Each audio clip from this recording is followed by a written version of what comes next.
These days, despair is preached. The sort of despair that makes it inescapable and inevitable that one day we will write a letter to future generations telling them that we are so very sorry for what we did to the planet, so very sorry for listening to people who made excuses, so very sorry they, our children's children, and our children's children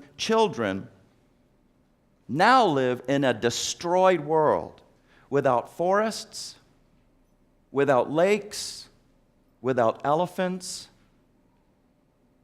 without flowers, without bees. This sort of despair, it is preached far and wide, but not from this pulpit. And neither will irrational optimism. It may truly happen that one day we will have to write that letter. It may truly happen if humans don't change. If. I believe fervently and passionately that small word if is big enough for plenty of hopefulness. But what must we change for the hopefulness to be reasonable and not irrational optimism? And our behaviors, of course, our behaviors. And I will say more about that next Sunday.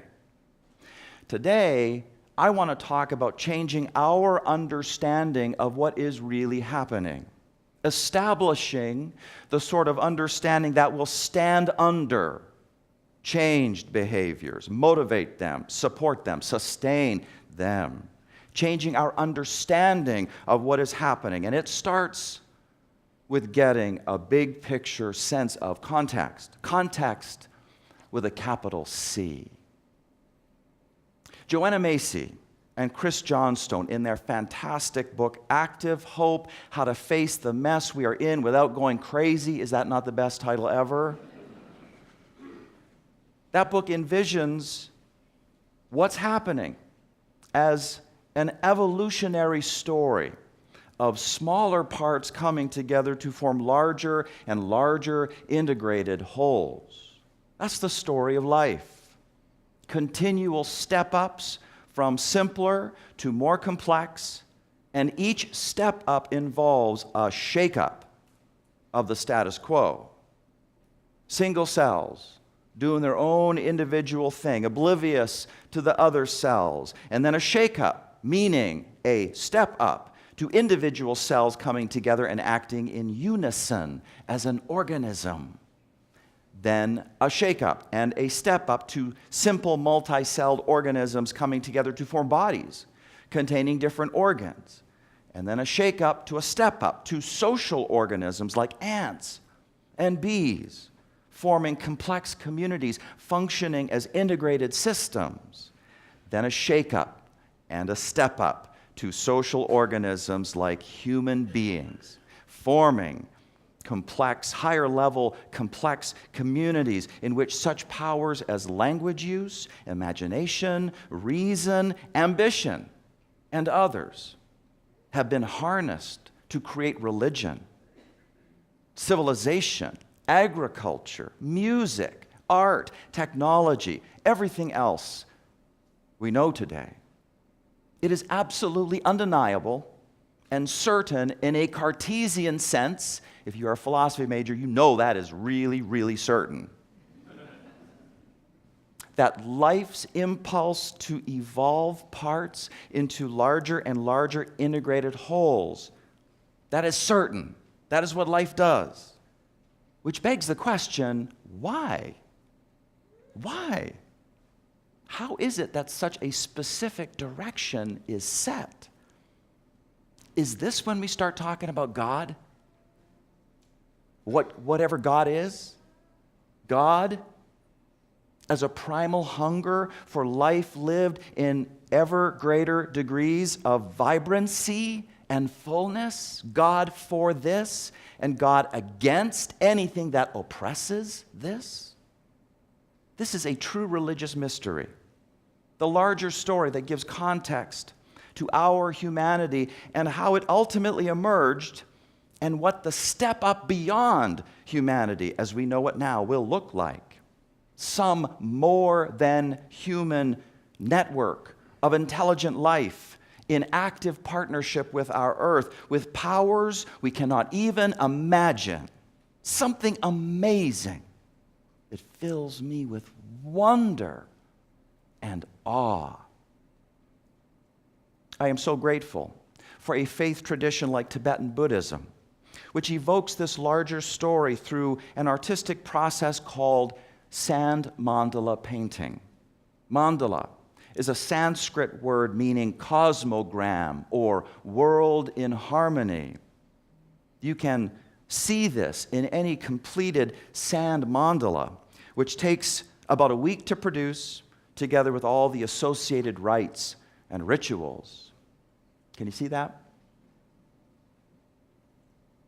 But Buddhism also teaches that all things are impermanent. Harmony gets disrupted. The shake-up happens, which in turn opens the space up for something different and new.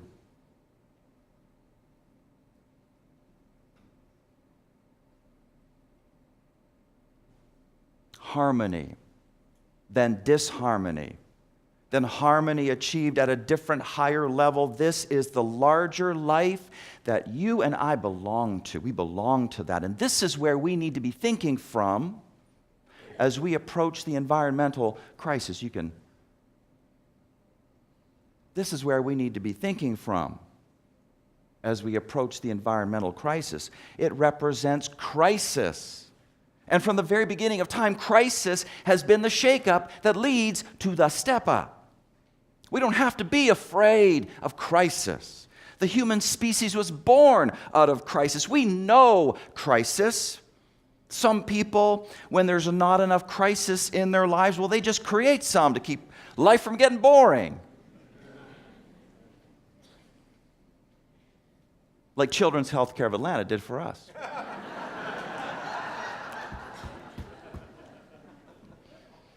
Woo, we're having fun. Shake up to the step up. There is a reason why every culture on this planet, all places, all times, tells some version of the hero's journey, which begins in circumstances that are ordinary, and then crisis hits, which is at the same time the call to adventure. And then the hero goes, and they encounter dangers, and they encounter strange things, and they meet new friends, and they fight all sorts of monsters. And then they find what they were seeking, a knowledge, a treasure, a transformed state of being. And then they return home, and nothing is ever the same again. Crisis is in our bones and our mythology, which arises out of our deepest instincts. It proves this. Odysseus and his Odyssey. Demeter in search of her daughter Persephone. Arjuna in the chariot with Krishna. Buddha under the bow tree. Jesus Christ. Frodo on his way to Mordor. Ring of power in hand. Seeley in the color purple and all that she endures. Luke Skywalker against the Empire, against Darth Vader. Harry Potter, Hermione Granger, Ron Weasley in the fight against... Make that more impressive. Oh yeah, you're not supposed to say that name. Katniss Everdeen. Yeah? And the Hunger Games. Yesterday and today and forever, we will be telling stories like this because we love these stories. We thrill to these stories. They feel realer than real to us, and that is because we are no stranger to crisis. Can I hear an amen? We are no stranger to crisis. We don't have to be afraid. We can step towards crisis rather than away. We are stronger and we are braver than we know. The environmental crisis is our call to adventure, to become agents of a larger life that wants a fuller expression than it is getting right now, except it is a particularly challenging adventure, since we ourselves are the monsters we will encounter. Do you hear me? Like Dr. Jekyll and Mr. Hyde, who are both aspects of one single person. The problem is that our higher human abilities, all the positive gains that the world process has made by achieving consciousness and self-consciousness through us, all of these gains, they have been turned to hurtful ends. You want to know what the real original sin was? Do you want to know? No, seriously, do you really want to know? That's great. It was greed. It was greed. People willing to oppress others to get more life for themselves and their loved ones. People taking shortcuts to gain an unfair advantage. People willing to treat the planet just like they treat black people, or Native Indians, or women, to get rich and stay rich. People willing to treat black people or Native Indians or women like they treat the planet, to get rich and stay rich. Greed is the original sin, creating a world divided into haves and have-nots. And then what happens with greed is that it is compounded by ignorance. All who benefit from the greedy, they look away from what has been done. They embrace ignorance. They punish the whistleblowers, don't they? So that the status quo stays put. Greed, then ignorance, then fear. People afraid to suffer for justice. People afraid of the unknown, and so they resist change. People exploiting that fear, people exploiting despair to make others believe that nothing can be done and hopelessness is the rational position. The human species has, through evolution, made all sorts of positive gains. Our inventiveness, our curiosity, our energy, our imagination. But it is put to work in the service of greed and ignorance and fear. And that is our monster side. And for thousands of years, remarkable human beings have been telling us to stop it. Stop the insanity. Life could be so much different. Life could be so much better, so much more. Confucius says that. Siddhartha Gautama, the Buddha, said that. Jesus said that. Muhammad said that, and on and on. They said, stop it. And now, the planet is saying that. It is saying that in a language of wildfires and hurricanes and melting ice caps and dying bees. It is really past time to start listening.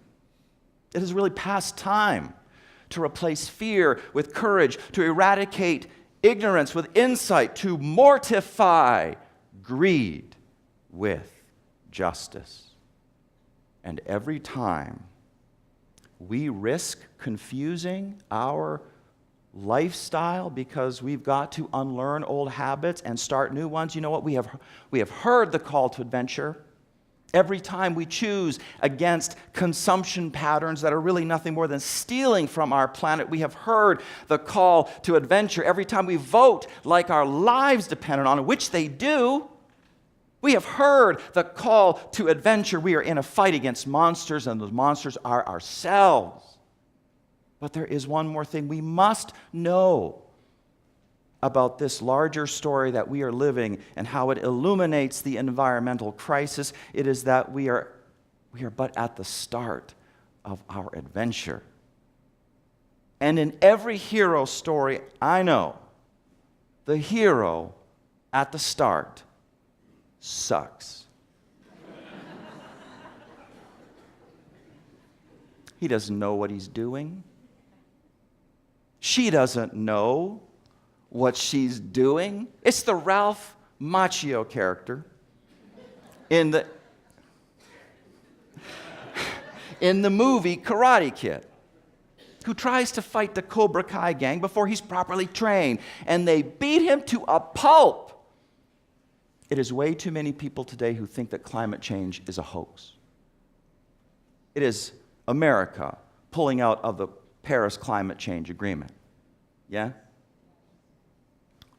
But it's also the fact that most people have pro-environment attitudes, the fact that most people will thrill to our Unitarian Universalist seventh principle that affirms the interdependent web of all existence, and yet it is also a documented fact that people go ahead and they act in environmentally destructive ways anyway. Attitude does not necessarily mean activism. There is an attitude-behavior gap. The hero has been called to adventure, and the first thing they do is they get lost.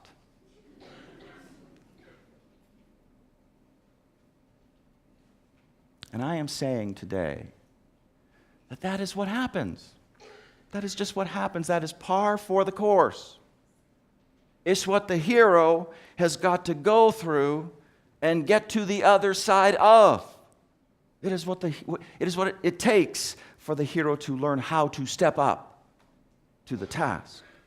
Don't let fears and anguish make you forget the larger, more beautiful story that you belong to. Know that we are in the midst of a capital M mystery unfolding, some primal urge wanting the world to be even more full of life than it already is, and now is another one of those transformational shake-up, step-up times. Know that our humanity represents something truly special in our planetary history, but greed and ignorance and fear have locked it into destructive patterns, and we have to turn this thing around. And we cannot let the purveyors of fear scare us into thinking that we are helpless and hopeless, which they do so as to encourage even more consumerism, which is the height of perversity, which is a monster. Know that we are called to be nothing less than heroes, even in the small moments of our lives, our daily lifestyles, not just in the historic moments that are fodder for worldwide news. Know that we are exactly where we need to be. We are getting lost. We are messing up all over the place. We are having the hardest time breaking bad habits and replacing them with better ones. But I believe the myth that we find in all times and all places that is deep in my bones and is deep in your bones. The hero eventually rises to the occasion. The hero learns how it will happen. We will not be writing any letters to the future saying, I am sorry, if we recognize the call to adventure in the crisis, and we go, and we persist in our going no matter how many times we trip up. We just keep on going. We just keep on going because we know to the depths of our souls, to the very depths, we got this. We got this. Amen.